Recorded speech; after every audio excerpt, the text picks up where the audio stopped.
78ನೆಯ ಸ್ವಾತಂತ್ರ್ಯ ಹಬ್ಬದ ಸಂಭ್ರಮ ದಿಲ್ಲಿಯಲ್ಲಿತ್ತು. ದೆಹಲಿಯ ಕೆಂಪುಕೋಟೆಯಲ್ಲಿ ಪ್ರಧಾನಮಂತ್ರಿಗಳು ಧ್ವಜಾರೋಹಣ ಮಾಡಿದ್ರು 11ನೇ ಬಾರಿ. ಸುದೀರ್ಘ ಭಾಷಣ ಎಂದಿನಂತೆ, ಅದೇನು ಅವ್ರಿಗೆ ಹೊಸದಲ್ಲ. ಅವರು ಮೈಕ್ ಹಿಡ್ಕೊಂಡ 45ರಿಂದ 1 ಗಂಟೆ ಭಾಷಣ ಮಾಡಲೇಬೇಕು ಅವರು.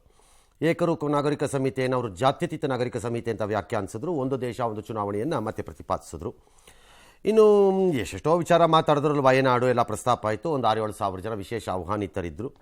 ರಾಜ್ಘಾಟ್ಗೆ ಹೋಗಿ ಪುಷ್ಪ ನಮನವನ್ನು ಮಹಾತ್ಮ ಗಾಂಧಿ ಅವರು ಇದಕ್ಕೆ ಪುಷ್ಪ ನಮನವನ್ನು ಸಲ್ಲಿಸಿದ್ರು. ಖರ್ಗೆ ಅವರು ದೇಶಕ್ಕೆ ಒಂದು ಹರ್ಗರ್ ನೌಕರಿ ಬೇಕಿದೆ, ಹರ್ಗರ್ ನ್ಯಾಯ ಬೇಕಿದೆ ಅಂತೆಲ್ಲ ಬಿಟ್ಟರು. ಏನು ಹರ್ಗರ್ ನೌಕರಿ ಅಂದರೆ ಏನು? ಎಲ್ಲರ ಮನೆಗೂ ಅಪಾಯಿಂಟ್ಮೆಂಟ್ ತಗೊಂಡು ಕೊಡ್ಬೇಕಾ? ಏನು ಮಾಡೋಕ್ಕಾಗತ್ತೆ ಅದಕ್ಕೆ? ಮತ್ತು ಹರ್ಗರ್ ನ್ಯಾಯ ಅಂತ ಏನು? ಹರ್ಗರ್ ನ್ಯಾಯ ಇಲ್ಲದೆ ಇರೋದು ಏನೀಗ? न्याय इल्वा राज्यदल्ली देशदल्ली सुम्ने जब संविधान के 75 वर्ष मना रहे हैं और मैं मानता हूं इस गंभीर विषय पर देश में चर्चा हो, व्यापक चर्चा हो, हर कोई अपने विचारों को लेकर के आए. जो कानून धर्म के आधार पर देश को बांटते, जो ऊंच नीच का कारण बन जाते हैं, ऐसे कानूनों को आधुनिक समाज में कोई स्थान नहीं हो सकता है. और इसलिए मैं तो कहूंगा अब समय की मांग है कि देश में एक सेकुलर सिविल कोड हो. हमने कम्युनल सिविल कोड में 75 साल बिताए हैं. अब हमें सेक्युलर सिविल कोड की तरफ जाना होगा कि देश ने बार बार चुनाव इस देश की प्रगति में रुकावट बन रहे हैं, गतिरोध पैदा कर रहे हैं. आज कोई भी योजना को चुनाव ಯೂನಿಫಾರ್ಮ್ ಸಿವಿಲ್ ಕೋಡ್ ಮೂಲ ಪ್ರಸ್ತಾಪ ಸುಪ್ರೀಂ ಕೋರ್ಟಿಂದನೂ ಬಂದಿದೆ, ಇದಾದ್ಮೇಲೆ ಬಂದಿದೆ. ಅದನ್ನು ಯಾಕೆ ಅವ್ರು ಸೆಕ್ಯುಲರ್ ಅಂತ ವರ್ಣನೆ ಮಾಡಕ್ಕೆ ಹೋಗ್ತಿದ್ದಾರೆ ಅಂತಂದರೆ, ಈಗ ಬೇರೆ ಬೇರೆಯವ್ರಿಗೆ ಬೇರೆ ಬೇರೆ ಥರ ಇರೋದು ಅದು ಇದಲ್ಲ, ಕೋಮುವಾದಿ ಅಲ್ಲ. ಎಲ್ಲರಿಗೂ ಒಂದೇ ಮಾಡಿದ್ರೆ ಅದು ಕೋಮುವಾದಿ ಅಂತ ಇದ್ರಲ್ಲ. ಅದಕ್ಕೆ ಎಲ್ಲರಿಗೂ ಒಂದೇ ಇರೋದು ಸೆಕ್ಯುಲರ್. ಭಾರತ ಅದೇ ಅಲ್ವಾ, ಎಲ್ಲರಿಗೂ ಒಂದೇ ಇರಬೇಕು ಅಂತ ತಾನೇ ಹೇಳದ. ಸೆಕ್ಯುಲರ್ ಅಂತ ಕೊಟ್ಟರು ಹೊಸ ವ್ಯಾಖ್ಯಾನನ ಈಗ. ಎಸ್, ಇನ್ನು ಕೆಂಪುಕೋಟೆಯ ಸ್ವಾತಂತ್ರ್ಯ ದಿನಾಚರಣೆ ಕಾರ್ಯಕ್ರಮದಲ್ಲಿ ವಿಪಕ್ಷ ನಾಯಕ ರಾಹುಲ್ ಗಾಂಧಿಯನ್ನ ಅಪಮಾನಿಸಿದ್ರ ಅನ್ನೋ ಪ್ರಶ್ನೆ ಎದ್ದಿದೆ. ದಶಕದ ಬಳಿಕ ಇದೇ ಮೊದಲ ಬಾರಿಗೆ ವಿಪಕ್ಷ ನಾಯಕರು ಸ್ವಾತಂತ್ರ್ಯ ದಿನಾಚರಣೆಯಲ್ಲಿ ಭಾಗಿಯಾದರು. ಆದರೆ ರಾಹುಲ್ ಗಾಂಧಿಗೆ 5ನೇ ಸಾಲಿನಲ್ಲಿ ಆಸನ ನಿಗದಿ ಮಾಡಲಾಗಿತ್ತು. ಅದರಂತೆಯೇ ರಾಹುಲ್ ಗಾಂಧಿ ಒಲಿಂಪಿಕ್ಸ್ನಲ್ಲಿ ಪಾಲ್ಗೊಂಡಿದ್ದ ಕ್ರೀಡಾಪಟುಗಳ ಜೊತೆಗೆ ಕುಳಿತುಕೊಂಡರು. ಆದರೆ ಶಿಷ್ಟಾಚಾರದ ಪ್ರಕಾರ ಮೊದಲ ಸಾಲಿನಲ್ಲಿ ಆಸನ ನಿಗದಿ ಮಾಡಬೇಕಿತ್ತು. ಪ್ರೋಟೋಕಾಲ್ ಉಲ್ಲಂಘನೆಯಾಗಿದೆ ಎಂಬ ಆರೋಪ, ಟೀಕೆ ಕೇಳಿಬಂದಿದೆ. ಈ ಬೆನ್ನಲ್ಲೇ ಒಲಿಂಪಿಕ್ಸ್ ಪದಕ ವಿಜೇತರಿಗೆ ಮೊದಲ ಸಾಲಿನಲ್ಲಿ ಆಸನ ನಿಗದಿ ಮಾಡಿದ ಕಾರಣ ರಾಹುಲ್ಗೆ ಹಿಂದಿನ ಸಾಲಿನಲ್ಲಿ ಆಸನ ನಿಗದಿ ಮಾಡಬೇಕಾಗಿ ಬಂತು ಅಂತ ಕೇಂದ್ರ ಸಮಜಾಯಿಷಿ ಕೊಟ್ಟಿದೆ. ಅದೆಂತ ಸಮಜಾಯಿಷಿ ಅದು? ಒಂದು ಸೀಟು ಯಾರ್ದು ಒಬ್ಬರದು ಪಲ್ಲಟ ಆಗ್ಬಿಟ್ಟಿದ್ರೆ ಬೇರೆ ಆಗ್ಬಿಡ್ತಿತ್ತಾ? ಲೀಡರ್ ಆಫ್ ದಿ ಅಪೋಸಿಷನ್ಗೆ ಫ್ರಂಟ್ ಸೀಟಲ್ಲಿ ಕೊಡದೆ 6ನೇ ರೋಲ್ ಕೊಡ್ತೀನಿ ಅಂದ್ರೆ ಅದು ಯಾವ ಲೆಕ್ಕಾಚಾರ? ಇದು ನಿಯಮ ಪಾಲನೆನಾ? ಎಲ್ಲ ನಿಮ್ಮ ಮೂಗುನೇರಕ್ಕೆ ಆಗ್ಬಿಡ್ಬೇಕು. ಮಾತಾಡಿದ್ರೆ ಅದು ದೊಡ್ಡ ತಪ್ಪಾಗ್ಬಿಡುತ್ತೆ. ಅವನು ಯಾವನವನು ಆಫೀಸರ್ ಅದನ್ನು ತೀರ್ಮಾನ ಮಾಡಿದವನು? LOP leader of the opposition ಹಿಂದಕ್ಕೆ ಹೋಗ್ತಾರೆ ಅಂತ? ಏನು ಅನುಕೂಲ ಸಿಂಧು ರಾಜಕಾರಣ ನೋಡ್ಕೊಳ್ಳಿ ನಿಮ್ಮದು. ನೀವು ಮಾಡೋದು ದ್ವೇಷ ಅಲ್ಲ. ಹೀಗೆ ಮಾಡಿದ್ರಿಂದ ಏನು ಸಾಧಿಸ್ಬಿಡ್ತಾರೆ? ಏನು ಸಾಧನೆ ಮಾಡಿದ್ರಿ ಇವತ್ತು? ನೋ, ಈ should have B. It's not Rahul Gandhi. ಅದು ರಾಹುಲ್ ಗಾಂಧಿ ಅಲ್ಲ ಅದು ಪ್ರಶ್ನೆ. ಅದು ದೇಶದ ಪ್ರತಿಪಕ್ಷದ ನಾಯಕನ ಸ್ಥಾನ ಅಷ್ಟೇ. ಇನ್ನು ರಾಜ್ಯದಲ್ಲಿ ಸ್ವಾತಂತ್ರ್ಯ ದಿನಾಚರಣೆ ನಡೀತು. ಮಾಣಿಕ್ ಶಾ ಪೆರೇಡ್ ಮೈದಾನದಲ್ಲಿ CM ಧ್ವಜಾರೋಹಣ ಮಾಡಿದ್ರು. ಆಮೇಲೆ ಜನರು ಹಿಂಬಾಗಿಲ ರಾಜಕಾರಣ ಜನತೆ ಕ್ಷಮಿಸಲ್ಲ ಅಂತ ವಿಪಕ್ಷಗಳಿಗೆ ಹೇಳಿದ್ರು. ಅನುದಾನ ಹಂಚಿಕೆ ತಾರತಮ್ಯ, ಕೇಂದ್ರದ ನಡೆಗೆ ಅಸಮಾಧಾನ ಎಲ್ಲ ಮಾಡಿದ್ರು. ಅದೆಲ್ಲ ಓಕೆ. ಇಲ್ದಿದ್ರೆ ಮಹನೀಯರ ಅಂಶಗಳನ್ನು ಪಾಲಿಸಬೇಕು. ಇದ್ರೆ ಬಾಂಗ್ಲಾದೇಶದ ಸನ್ನಿವೇಶ ನಮ್ಮಲ್ಲಿ ತಲೆದೋರಬಹುದು ಎಚ್ಚರಿಕೆ ಕೊಟ್ಟರು. That is ಅಟ್ಟರ್ಲಿ wrong. ಅದು ಚೀಫ್ ಮಿನಿಸ್ಟರ್ ಮಾಡಿರೋ ಕೆಲಸ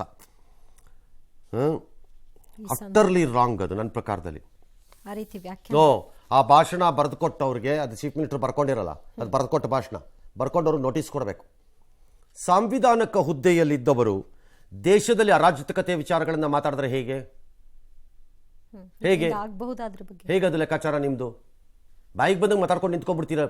don't you know you are holding a constitutional post. ಒಂದು ಏನು ಬಾಂಗ್ಲಾದೇಶದಲ್ಲಿ ಭಾರತವನ್ನು ಅಪಮಾನಿಸಿದಂತೆ ಈಗ ಇಲ್ಲಿ ಚೀಫ್ ಮಿನಿಸ್ಟರ್ಗೆ ಯಾರು ಹೇಳಿದ್ರೆ ಅದು ಸಿದ್ದರಾಮಯ್ಯವ್ರಿಗೆ ಅವಮಾನ ಅನ್ಕೊಳ್ಳಲ್ಲ ನಾವು. LOP ಮಾಡ್ದಂಗೆ ಅದು ರಾಹುಲ್ ಗಾಂಧಿಗೆ ಆಗಿದ್ದ ಅವಮಾನ ಅಲ್ಲ. ಅದು ಪ್ರತಿಪಕ್ಷದ ನಾಯಕ ಸ್ಥಾನಕ್ಕೆ ಮಾಡಿದ್ದ ಅವಮಾನ. ಅದು ಹಾಗೆ ಇಲ್ಲುವೆ, ಹಾಗೆ ಅದುವೇ ಭಾರತ ದೇಶಕ್ಕೆ ಮಾಡುವ ಅವಮಾನ. ನೀವು ಆ ರೀತಿಯ ರಾಜಕೀಯ ಅಂದ್ರೆ ಭಾರತದ ಮೇಲೆ ಅಷ್ಟು ನಂಬಿಕೆ ಇಲ್ವಾ ನಿಮ್ಗಳಿಗೆ? ನಿಮ್ಮ ದೇಶದ ಮೇಲೆ ನಂಬಿಕೆ ಇಲ್ಲದಿದ್ದಂತಹ, ಯೋಗ್ಯತೆ ಇಲ್ಲದೆ ಇದ್ದವರು ಸಂವಿಧಾನಕ್ಕೆ ಹುದ್ದೆಯಲ್ಲಿ ಹಾಕಿರ್ತೀರಿ ನೀವು. ಆ ಭಾಷಣ ಬರ್ಕೊಟ್ಟವ್ರಿಗೆ ನನ್ನ ಪ್ರಕಾರದಲ್ಲಿ ನೋಟಿಸ್ ಇಶ್ಯೂ ಮಾಡಬೇಕು. ಯಾರೋ ಫುಟ್ಪಾತಲ್ಲಿ ನಿಂತ್ಕೊಂಡು ಮಾತಾಡೋದು ಬೇರೆ. ಎಸ್, ಮುಂದಕ್ಕೆ ಹೋಗೋಣ. ದೇಶದ ವಿವಿಧೆಡೆ ವಿವಿಧ ಸ್ವರೂಪದಲ್ಲಿ ಸ್ವಾತಂತ್ರ್ಯ ಸಂಭ್ರಮ ಮನೆ ಮಾಡಿತು. ವಾರಣಾಸಿಯ ಕಾಶಿ ವಿಶ್ವನಾಥೇಶ್ವರ ತ್ರಿವರ್ಣ ಅಲಂಕಾರದಲ್ಲಿ ಕಂಗೊಳಿಸಿದ ಶ್ರೀನಗರದ ಲಾಲ್ ಚೌಕ್ನಲ್ಲಿ ತ್ರಿವರ್ಣ ಭೂಷಿತನಾದ ಯುವಕರೊಬ್ಬರು ತಿರಂಗ ಹಿಡಿದು ಸಂಭ್ರಮಿಸಿದ್ದಾರೆ. ಹಿಮಪರ್ವತ ಸಮುದ್ರದಲ್ಲೂ ರಾಷ್ಟ್ರಧ್ವಜ ಹಾರಿದೆ. ಅಟ್ಟಾರಿ ವಾಘಾ ಗಡಿಯಲ್ಲಿ ಬೀಟಿಂಗ್ ರೇಟ್ ಸಂಭ್ರಮ ಕಂಡುಬಂತು. ಇನ್ನು ಸ್ವಾತಂತ್ರ್ಯ ದಿನದಂದು ಒಡಿಶಾ ಸರ್ಕಾರ ಹೆಣ್ಮಕ್ಕಳಿಗೆ ಒಳ್ಳೆ ಗಿಫ್ಟ್ ಕೊಟ್ಟಿದೆ. ಸರ್ಕಾರಿ ಖಾಸಗಿ ಸಂಸ್ಥೆಗಳ ಮಹಿಳಾ ಉದ್ಯೋಗಿಗಳಿಗೆ ವೇತನ ಸಹಿತ 1 ದಿನದ ಮುಟ್ಟಿನ ರಜೆಯನ್ನು ಘೋಷಣೆ ಮಾಡಿದೆ. ತಕ್ಷಣದಿಂದಲೇ ಇದು ಜಾರಿಗೆ ಬರುತ್ತೆ ಅಂತ ಕೂಡ ತಿಳಿಸಿದೆ. ಇನ್ನು ಸ್ವಾತಂತ್ರ್ಯ ದಿನದಂದೇ ಅಸ್ಸಾಂನಲ್ಲಿ ಭಾರೀ ವಿಧ್ವಂಸಕ್ಕೆ ಉಗ್ರರು ವಿಫಲ ಯತ್ನವನ್ನು ನಡೆಸಿದ್ದಾರೆ. ತುಂಗಭದ್ರಾ ಜಲಾಶಯದ ಕೊಚ್ಚೋಗಿರೋ ಗೇಟನ್ನು ಅಳವಡಿಸುವ ಇವತ್ತು ಪ್ರಯತ್ನ ಕೈಕೊಡ್ತು. ಕಾರಣ ಅದಕ್ಕಿಂತ ತಾಂತ್ರಿಕ ಪ್ರಾಬ್ಲಮ್ಗಳೇನೋ ಬಂತು. ಕಾರ್ಯಾಚರಣೆ ಸ್ಥಗಿತಗೊಳಿಸಿದ್ದಾರೆ. ನಾಳೆ ಮುಂದುವರಿಸ್ತಾರಂತೆ. ಏನಾದ್ರು ಅಕಸ್ಮಾತ್ ಇದನ್ನು ಮಾಡೋಕ್ಕಾದ್ರೆ ಇರೋ ನೀರ ಮಧ್ಯದಲ್ಲೇ ಒಂದು 25 TMC ನೀರು ಉಳಿಬೋದು ಅಂತ ಎಲ್ಲರದ್ದು ಲೆಕ್ಕಾಚಾರ. ಈಗ 35,000 ಕ್ಯೂಸೆಕ್ ಒಳಹರಿವು ಕೂಡ ಹೆಚ್ಚಿಬಿಡ್ತಾ ಇದೆ. ಹಾಗಾಗಿ ಏನಾಗುತ್ತೋ ಗೊತ್ತಿಲ್ಲ. ಕಾರವಾರದಲ್ಲಿ ಮುಳುಗೋಗಿದ್ದಂಥ ಕಾಳಿ ನದಿಯಲ್ಲಿ ಮುಳುಗೋಗಿದ್ದಂಥ ಲಾರಿಯನ್ನು ಅದು ಹೆಂಗೋ ಸರ್ಕಸ್ ಮಾಡಿ ಕೊನೆಗೂಬೆ ಅಲ್ಟಿಮೇಟ್ಲಿ ಅದನ್ನ ಹೆಂಗೋ ಮೇಲಕ್ಕೆ ಎತ್ಬಿಟ್ಟಿದ್ದಾರೆ. ಅದರದ್ದು ಓನರು ತಡಬಡಾಯಿಸ್ತಿದ್ದಂತೆ ಪಾಪ.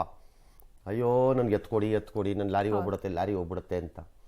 ಹಾಗಾಗಿ ಇವಾಗ ಫೈನಲಿ ಎತ್ತದ್ರಂತೆ ಕೊನೆಗೇನೋ ಅದನ್ನು.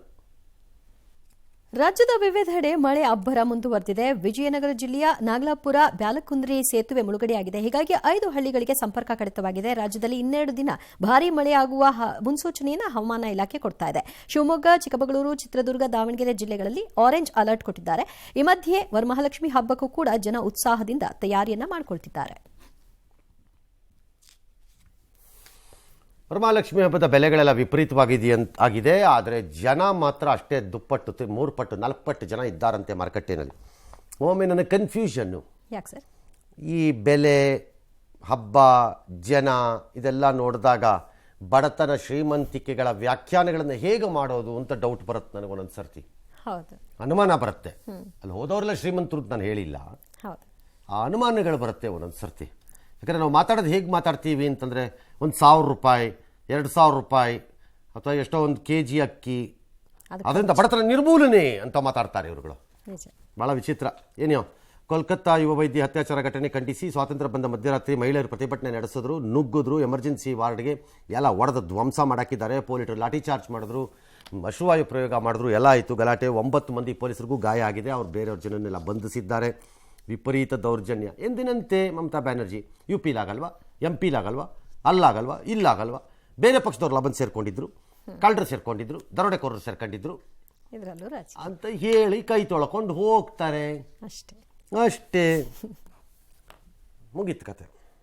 ಬಾಂಗ್ಲಾದೇಶದಲ್ಲಿ ಹಿಂದೂ ಧರ್ಮೀಯರ ಮೇಲೆ ದೌರ್ಜನ್ಯ ಮುಂದುವರೆದಿದೆ. ಈ ಬಗ್ಗೆ ಕೆಂಪುಕೋಟೆ ಸಾಕ್ಷಿಯಾಗಿ ಪ್ರಧಾನಿ ಕಳವಳವನ್ನು ವ್ಯಕ್ತಪಡಿಸಿದ್ದಾರೆ. ಅಲ್ಲಿನ ಮೈನಾರಿಟಿ ಹಿಂದೂಗಳು ಸುರಕ್ಷಿತವಾಗಿರುವುದನ್ನು ಭಾರತ ಬಯಸ್ತಾ ಇದೆ ಅಂತ ಬಾಂಗ್ಲಾದ ಮಧ್ಯಂತರ ಸರ್ಕಾರಕ್ಕೆ ಮೋದಿ ಸಂದೇಶವನ್ನು ರವಾನಿಸಿದ್ದಾರೆ. ಇನ್ನು ನಾಗ್ಪುರ RSS ಕಚೇರಿಯಲ್ಲಿ ಧ್ವಜಾರೋಹಣ ಮಾಡಿ ಮೋಹನ್ ಭಾಗವತ್ ಅವರು ಮಾತನಾಡಿದ್ರು. ಬಾಂಗ್ಲಾ ಹಿಂದೂಗಳನ್ನ ರಕ್ಷಿಸಬೇಕಾದ ಹೊಣೆ ನಮ್ಮ ಮೇಲಿದೆ ಅಂತ ಹೇಳಿದರು. 10 ತಿಂಗಳಿಂದ ನಡೀತಿರೋ ಇಸ್ರೇಲ್ ಹಮಾಸ್ ನಡುವೆ ನಡೀತಿರೋ ಕದನದಲ್ಲಿ ಗಾಜಾ ಎಲ್ಲ ಒಡೆದೋಗಿದೆ. ಈಗ ಚಿಂದಿಯಾಗೋಗಿದ್ದಾರೆ. 40,000 ಮಂದಿ ಬಲಿಯಾಗಿದ್ದಾರೆ ಅಂತ ಅಲ್ಲಿ ಅವರು ಹೇಳ್ಕೊಂಡಿದ್ದಾರೆ. ಏನೂ ಸ್ನಾನ ಇಲ್ಲ, ನೀರಿಲ್ಲ, ಏನಿಲ್ಲ, ಎಲ್ಲ ಒಡೆದಾಕಿದ್ದಾರೆ.